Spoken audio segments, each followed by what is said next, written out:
Bonjour à vous, j'espère que vous vous portez bien. Aujourd'hui, je partage avec vous euh, ce que je partage en ce moment, puisque c'est la rentrée. Des gens arrivent au cours de Qigong, de Tai Chi, et la première question qu'on me pose souvent, c'est quelle est la différence entre le Qigong et le Tai Chi. Alors je vous le partage. Dans le Qigong, imaginez que votre corps aujourd'hui, c'est une poche en cuir que vous sortez du grenier et qui n'a pas beaucoup bougé. Donc vous imaginez un cuir un peu raide, un peu rêche. Et le Qigong, en fait, à travers les mouvements, ils vont permettre en fait d'assouplir cette poche en l'étirant, en la détendant, donc en étirant cette poche en cuir et en la relâchant. Et on peut imaginer qu'à travers ce mouvement, elle va se détendre. Cette poche en cuir, en fait, c'est votre corps. C'est votre corps où vous allez étirer les ligaments, les tendons, et ça va faire vraiment un mouvement comme ça. On peut imaginer aussi qu'à l'intérieur de cette poche, il y a de l'air ou beaucoup d'espace. Et bien, ce mouvement en fait va dynamiser, va dynamiser le volume d'air, l'espace en fait à l'intérieur de cette poche en cuir. Donc ça va faire un mouvement comme ça, dilatation, compression. Ça va le dynamiser et ça va créer un peu d'énergie. Et comme il n'y a aucun mouvement qui est linéaire dans la nature, tout simplement parce que la linéarité, tout ce qui est droit demande beaucoup d'énergie. Et en plus, c'est extrêmement fragile. Donc, par exemple, lorsqu'on veut monter une montagne, on ne monte pas tout droit parce que c'est beaucoup d'énergie. On la monte plutôt en colimaçon. De la même façon, la molécule d'ADN, qui est la molécule de la vie, eh bien, c'est une forme aussi hélicoïdale, comme ça. Donc on peut imaginer que le mouvement en vrai du corps va faire ça, comme un soufflet. Et on peut imaginer qu'à l'intérieur, l'espace à l'intérieur fait la même chose. Alors je parle de l'air, mais en fait c'est du vide, puisque la matière est faite de 99,999% de vide. À l'image de l'univers, il y a les planètes, c'est très peu, mais entre, on appelle ça le vide, moi j'appelle ça de l'énergie. Et c'est bien cet espace qui structure la matière et pas l'inverse. Voilà, et pas l'inverse. Donc on imagine qu'il y a un mouvement comme ça qui se fait, comme un soufflet.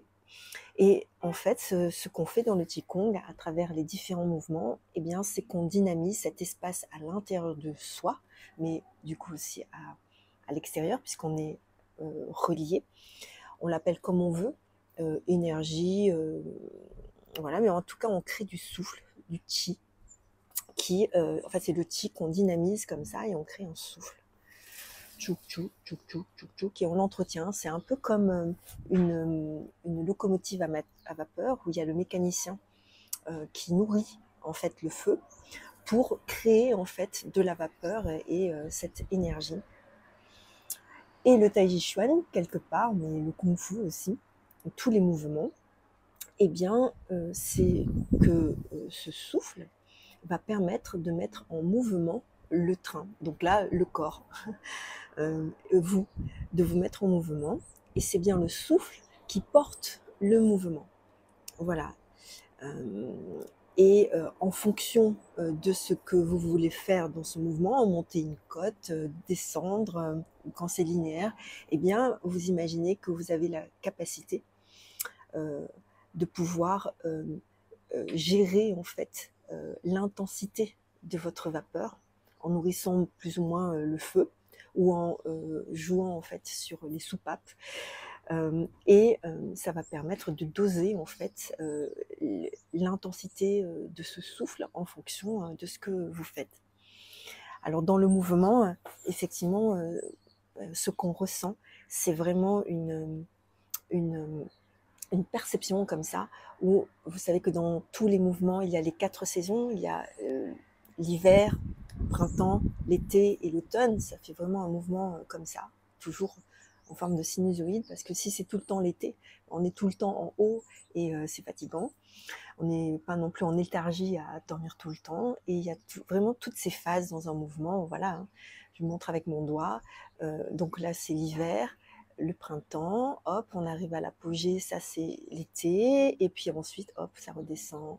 Voilà, et si vous sentez tout ce qui se passe à l'intérieur de votre corps, c'est ainsi en fait que ça monte. C'est comme si l'énergie de la terre monte, la sève, hop, ça atteint une apogée, et puis c'est l'automne et ça redescend, et on revient sur l'hiver.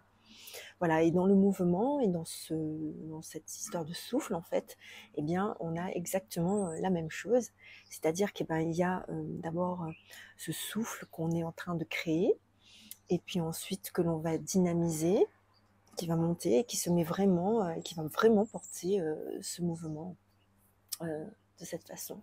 Et c'est quelque chose d'assez extraordinaire à vivre et à ressentir, parce que en fait, on sent vraiment toutes ces phases en fait des saisons où où on s'assoit et on se repose et on sent vraiment qu'on est en train de créer de l'énergie. C'est vraiment l'hiver. Et à un moment donné, cette énergie que l'on a accumulée, eh bien, va s'exprimer. C'est le printemps. Tchouk, tchouk, tchouk, jusqu'à une apogée. C'est l'été. Et ensuite, ça va redescendre comme ça à l'automne. Voilà.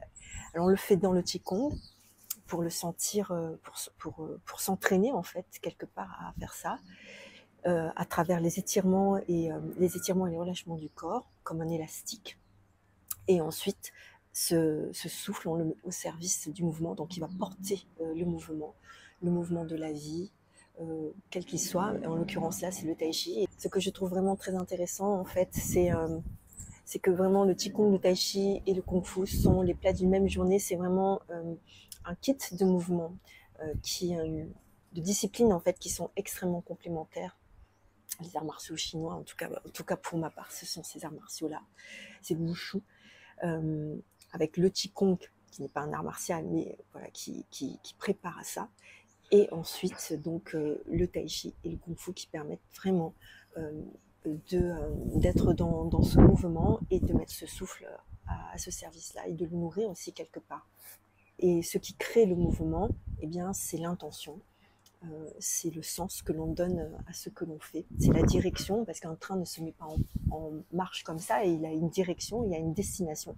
C'est ce que je souhaitais partager avec vous ce matin. Et j'espère que ça vous aura éclairé. Et en tout cas, au-delà d'une explication, bien sûr, ça n'engage que moi, ce que je suis en train de dire. Mais en tout cas, c'est vraiment ce que je ressens et ce que je vis dans ma pratique. À très bientôt.